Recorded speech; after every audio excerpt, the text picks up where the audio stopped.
My name is Laurel Davila,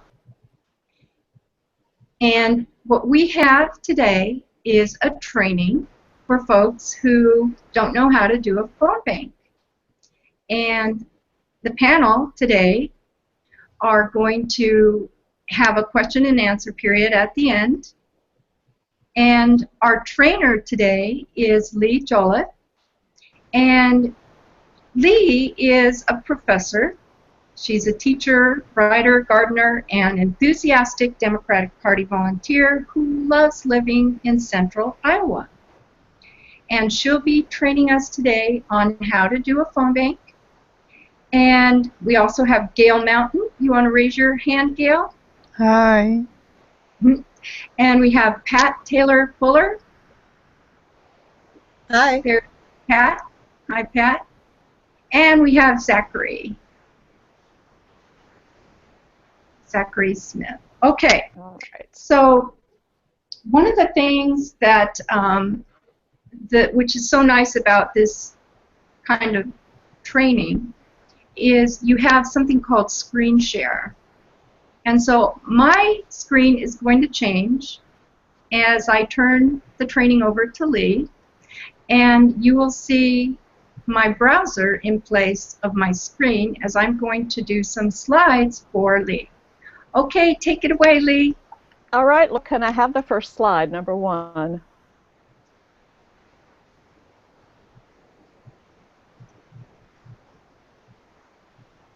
Can you see that? Can you see it? Yeah. This is a welcome to phone banking for Hillary Clinton intro slide for you. The text that we're using is by Wendy Fleet, a super volunteer for Hillary. The slides are by me, Lee Jolliffe, also called at Lee in Iowa. And this video meeting is hosted by Laurel Davila. Laurel, if we could have the second slide. You've got to wonder what phone banking is if you've never participated much in politics before. It sounds like you go to a bank and make phone calls or something. But what it is a group of people who get together and make phone calls off of lists that you get from various places from the campaign you're for. And you make those calls, you make a series of calls. I've made usually about 60 calls in an evening in about a 3-hour span. And you are, usually we try to have some kind of a party. You might end up phone banking by yourself. It's a lot more fun if you can, as in the little pictures here on the slide now that you can see it. We have people in every room. This is my house in the pictures. And we made over 600 phone calls in 3 hours, but we also had dinner together, and we had snacks, and we had fun. We petted cats and played with dogs, you know, all of the kinds of things that make it a party. But it's also fun, yes, but it's also very important, and oddly enough, phone banking is the one you can do that would help us win an election. So if we could have slide 3, if your machine wants to give it to us. I want to tell you how important your phone call is as soon as I get a slide. Are we out there, Laurel? Yeah, we are, honey, but it's just reverb. taking a little while to respond. Don't worry about it. Okay, I'll let you know when I have it up, okay? All righty. I'm going to go ahead with what's on the slide. I'm going to tell you how important that phone call you make is. That phone call is very important because it is usually the only contact that individuals are going to have with the Democratic Party and with your candidate. We have a person on, and that person needs to mute their mic because it's the one, it's causing reverberation in our little recording. I'm not sure who that is. The new person in. If you could mute your mic for us. Thank you. That's great. Now we're good, I think. Well, anyhow. So you're making a phone call, and it's the only call that person may get that's any direct individual talking to them about your candidate and the Democratic Party. So we're still having some reverberation. I think Barbara needs to mute. I'm sorry, but um, there we go. So if we could get our slide number 4.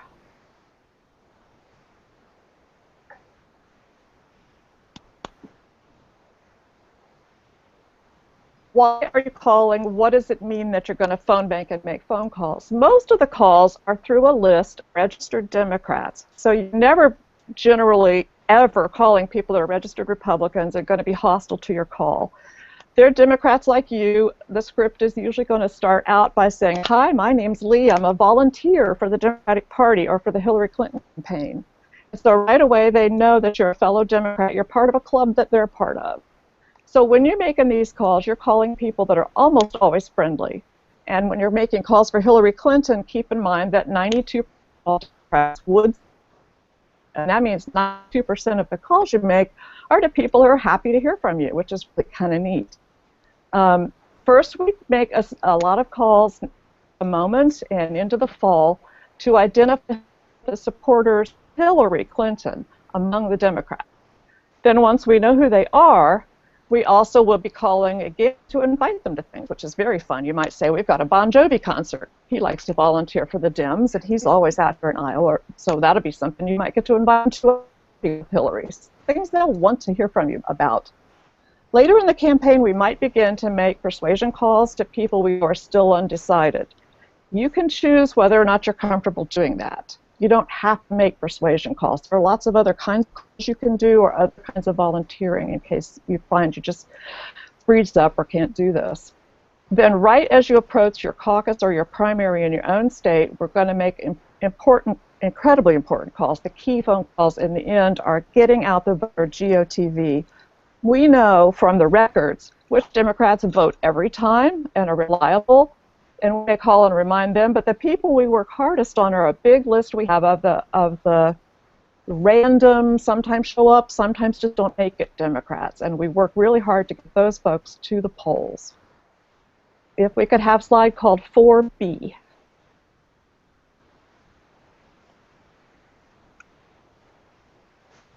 When you're calling these people, especially at the vote moment, but all the time that you're calling people, you want to emphasize, there's another slide with a 4 with a B after it that we're looking for here. It should be next in the pile, next to the stack. The slide says, and you'll see it in a minute, you remind people when you call them for get out the vote how important their single vote is. And here's how important it is. John F. Kennedy won election to the presidency by 1 vote per precinct.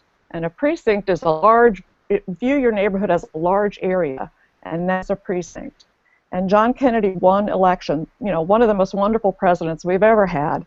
He won election by 1 vote per precinct. Does your vote matter? Damn straight it does. All right, number 5.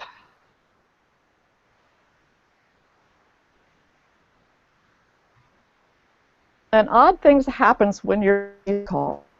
At first it's hard. You're cold calling, you're not used to it. It's not as cold as an ordinary cold calling like sales calls would be, but it's a little hard. I'm kind of a shy person. Slide number 5. You will get a script. You're just not going to make up what you say. Each time it's a script, and see by when you look at the script whether you're in people to something or whether it's trying to persuade people or get out news about a particular new development that Hillary has made, a new policy proposal or something. Every script you get, I want you to take a colored marker of some kind and write really big on the top, smile. Because look at me, when I smile, do you see my voice? Can you tell the difference? Before every single call, you want to remember to smile because it comes in through your voice. You sound happier, you sound sweeter. Listen to my own voice change. People, what they remember when you call is how they feel. Not about what you say, but about how the feeling that comes across to them from a Hillary volunteer. That comes in your voice because you smile. They remember the smile, they remember you're courteous, that you're really earning for Hillary, and that you're friendly to them. That is the impact you bring when you contact someone for the Hillary Clinton campaign. You are being her face to the people that you call. And as I said before, you may be the only face, the only voice they hear from us. So that's pretty important. Now we need slide 6.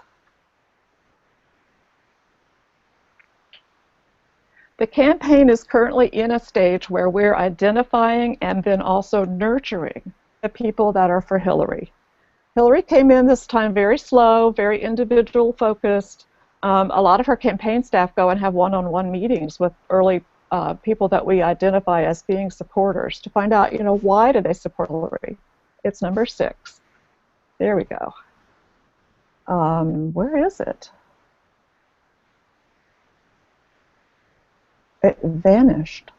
I will say what's on it. I don't know why it has disappeared.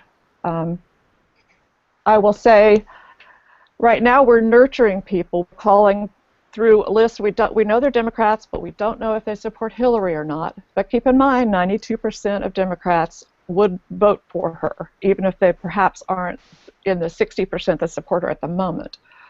One of the things to do in case you reach someone who is undecided but wants to talk to you a little bit is to think about why you support Hillary and to figure out what, because what happens is sometimes they'll mention their issue and you might not know the answer to that. You might not be able to answer their question, but you will be able to talk about your own passion for why you support Hillary. I support Hillary because in 1995 she had the guts to stand up in Beijing, China, where girl babies were simply being killed or aborted continuously by the millions, and say women's rights are human rights and human rights are women's rights. And I thought that took a huge amount of bravery. But there are different people that are in this race for Hillary for different reasons, education or wanting to see the infrastructure replaced.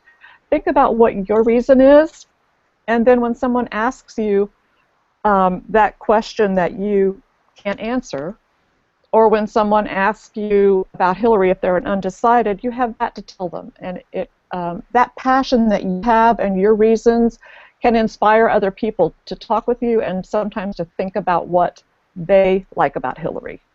And it transfers your enthusiasm to the person you're talking to. Keep in mind that every single call you make is old to you, even if you've made the spiel, as I have now, about Beijing many times.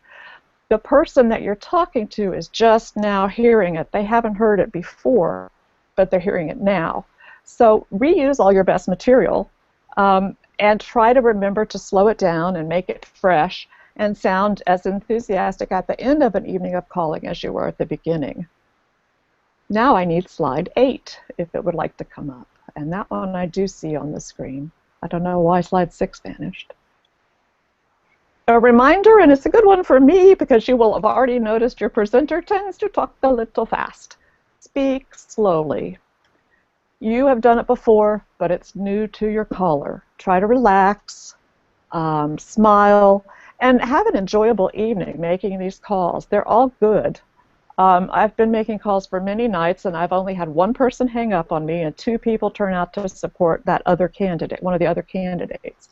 Other than that, I have hit all Hillary supporters when I have reached people. So this is a fun thing. Try to remember that part about it.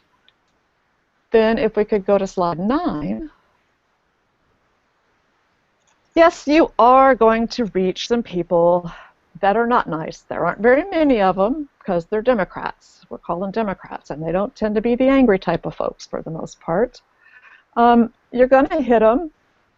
Probably one every couple of evenings. On a bad night, you might get 2. What you want to do is feel sorry for them. Their life must be really crummy if they would yell or be mean to or be short with a person on the phone. Sometimes it's just that you hit them at the wrong moment. They're up to their elbows in dirty dishwater, or they're frying something and it's almost finished on the stove, or there's 3 kids screaming at once. So that might be the reason. What you're doing is noble work, even if you do get a crank, because we mark it. There's a do not call D&C note that you put on your call sheets, and we don't ever call them again. So you're saving every other person who makes calls later from that person. We're going to take them off our lists. If we could go to slide 10. You're also going to reach some people who are very elderly. I talked to a lady who was 84 the other day. I talked to a lady who was 91 the other day. Neither of them is going to be able to get out in the middle of February, beginning of February, in Iowa and caucus. They wouldn't dare leave their house for fear of falling. You know, a fall can be death at that age. But they want to talk to you, and you know you're not going to get anything back for that in the sense of having a voter. But when you reach someone who's elderly or housebound, be very kind. It's okay to take a little longer with that call. Think about the person. It's a fellow Democrat who's aging, and you might be the only person they talk to that week. And that's when you get hold of a talker, and a nice talker, and they want to talk on. There also are some people who deliberately distract you, making calls into New Hampshire. Oh, those people. I will get hold of someone and they'll say, ha ha ha, I'm not really a Democrat. I just switched registration so I could mess around in your primary. Or you get someone who's maybe actually a Republican that's done that, and they want to keep you on the phone just to keep you from making more calls. I've only had that happen a couple times, but it sure has happened. You also get a few people who want to just argue with you. You want to cut away from those calls, and also when an elderly person is taking up a little too much of your time, you want to break away there too. And my personal favorite for getting away is just to say, you know, my team leader is signaling me that I have to pick up another line. Thank you for your time, good night. And I just hang up then. So my team leader is signaling me. That's your escape, in case you need one. Slide 11. It's another scary thing about making these calls. You haven't memorized every single policy that Hillary has fielded. She's had the guts to put forward a really complex four pillars of her campaign, and you don't have them memorized. And someone may ask you some fairly off-the-wall question about what's her policy about pet dogs or something. That's going to happen, and it's a thing that makes a person nervous. Two ways to handle that. One is to divert and say, you know, I don't know that, but the reason I think Hillary is so awesome is because of, and then you've got your little spiel ready about why you like her. You've already built that. And then oftentimes that works. Oftentimes that's all that you need. But sometimes you've got someone who's a bit more persistent, and then you say, I'll have someone who's more familiar with that aspect of Hillary Clinton's policy proposals to call you back if that's all right, because that's not my area. And that will work, of course. People are good about that. So number 12, which I've also marked CC. This one is primarily for when it's time to get people to go to the polls or the caucuses, but it works always, and that is embed positive messages in what you say. Instead of saying, don't forget to vote, say, remember to vote. So turn things around on their heads that way. Also, you're going to get some people who decline to share, which Laurel puts me up in 13. And what you want to do with them, they say, well, that's my business, that's private. And you want to say, oh, I understand, it is a secret ballot in this country, and so I'm fine with that. Thank you so much for your time, and you just get off the phone. Leah, I'm going to let you go ahead with your presentation, only because, you know, there is a little trouble with the drive, and it's slow and it's hanging. And so if you want, you can just go ahead with your presentation, and I'll still continue to try and find the drive to get it to open properly, okay? That's fine. I'm very close to wrapping up. So the challenge is to put your whole heart and convictions about Hillary Clinton's dedication to everyday people into every call that you have and every interaction. And it's a challenge because, like at my house the other night, we make 600 calls. You want to make every one of those calls fresh for the new person. Now, Wendy Fleet says to cut open a vein, to make a vein and bring your feelings into it. I'm not so much into the blood part, but I really do think it's important to bring emotion or a level of feelings into the calls that you're making. Also, and honestly, we've sort of seen that stumbling around here trying to get this to work. Not every phone call's going to go perfectly either. You know, but that doesn't stop us. We're not always smooth. We're not always glib. We are ordinary people thousands of us are making calls for Hillary every single day. We want to save the middle class, help the poor come up and join the middle class, protect progressive gains that Obama has made, and save the Supreme Court. And the thing about this is that you don't have to be perfect to help. You can do this. So then the next question is, okay, well, how?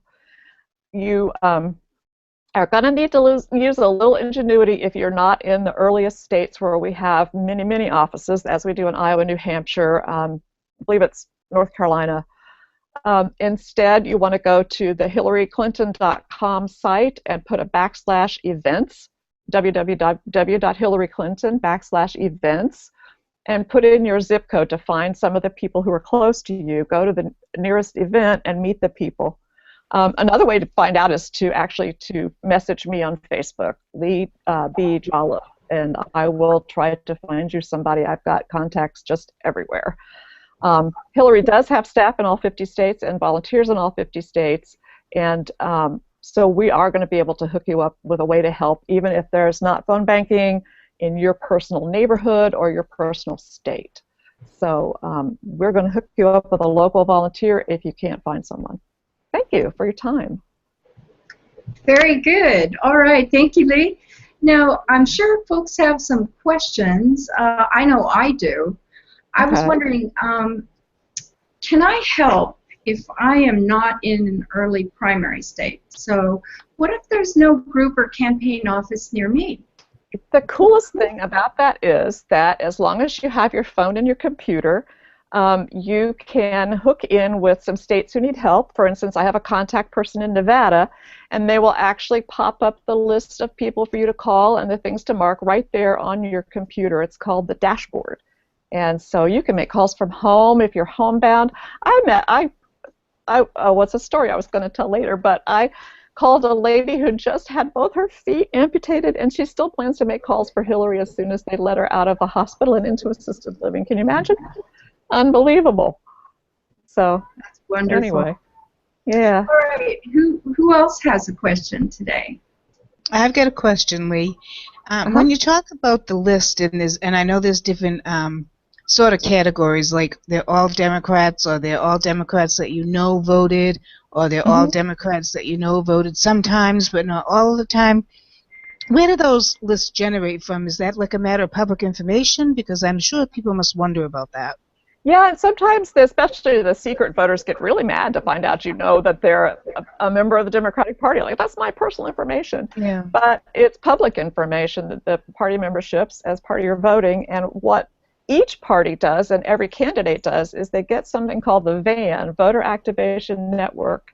And it's provided by, normally, county auditors.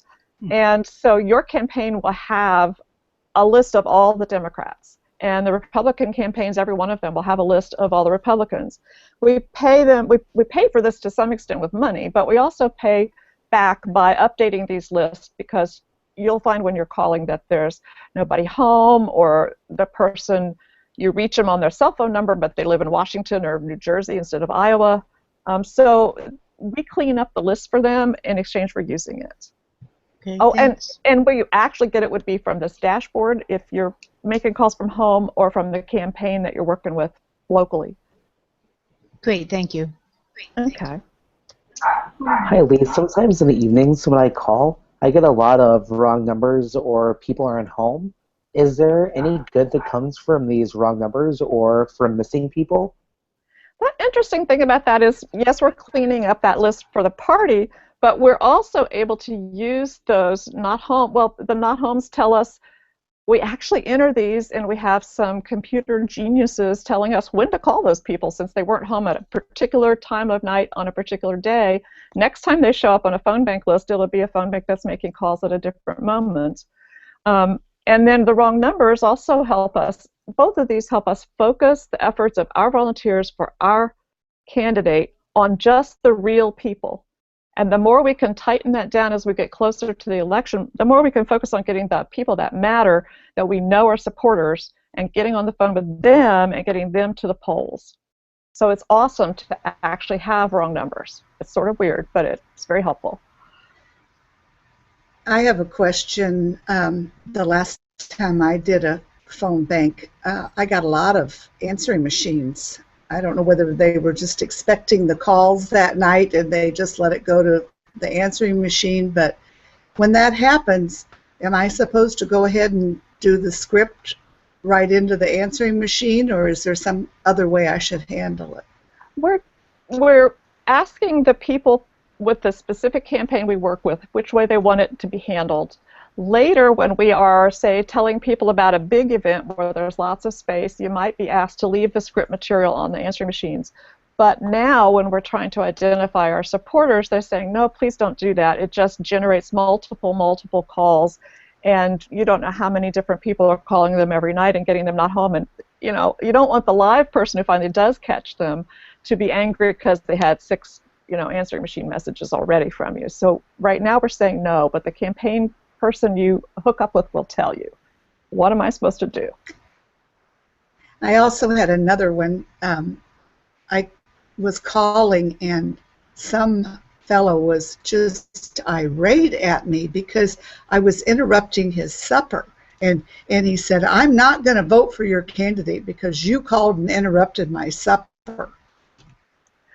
We might hit a few of those, but normally those little things roll off those people's backs later. Some people tell us they're not going to vote for Hillary Clinton when we know they are. I mean, when we're pretty sure they're going to, you just caught them when they feel crossways, So I guess I just told him I was really sorry, and I had no idea that he was eating supper at 8:10 that night. Nice.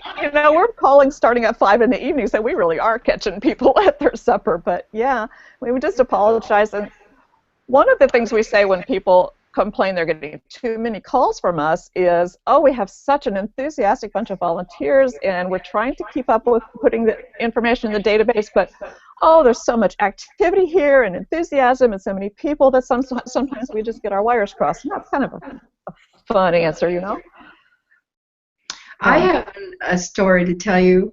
There was this one gentleman who was so thrilled, to have somebody finally call him related to the Hillary campaign, that he was going on and on and on. And I really enjoyed, talking with him. I know he was very enthusiastic. So, but I tell you, it was thrilling to me because, if you're in a red district like I am, to be able to call folks who are, probably pro-Hillary, and that's why they're on the van. I call Nevada, because it's from a swing California. state, because California is a blue state. So when I get really excited, Hillary folks, and they're so grateful, that they, go on and on and on. So in a case you had earlier mentioned, just go ahead and say my supervisor's on the other, saying I have another call. Yeah, and I've changed that. I used to say supervisor, now I say team leader. Team leader, okay. Yeah. Yeah, because I use the vote builder, actually, Oh, and the state coordinator trained me how to use that for the state of Nevada, and I really like the software. It's really easy to use on my computer, and when I get folks that are so excited, they go on and on. I mean, isn't that a great problem to have? It's a really good problem. I love it. How awesome. Cool. Also, I have one last question for you. Do folks need any special equipment to help? So, like, if they have a cell phone, do they need headphones and things like that? It depends on whether you're working in a room with a group of people or at home alone, or where you can be kind of in the quiet. But we are finding with these parties, the phone banking parties, that it really helps if you have some headphones and maybe even a mic for your cell phone. That way, when there's 3 or 4 or 5 or 6 people in the same room with you calling other people, it makes it feel more private, and it helps the person you're calling not hear so many other people in the background. It sounds less like a boiler room, and more like a personal call. So. Okay. Does anyone else have a question that they would like to ask? If so, unmute your mic and wave your hand, and if not, then we'll go ahead and close out today. I'm just going to look and see if anyone else is indicating they had another question. Okay. Well, Lee, thank you so much for taking the time to train us on phone banking, and we are looking forward to another training from you. Oh, awesome. Yeah, it was a great job. Well, I had a good time. Well, great, great. Okay, well, thanks so much for coming, folks, and I'll go ahead and stop the broadcast now. Thank you. Bye-bye.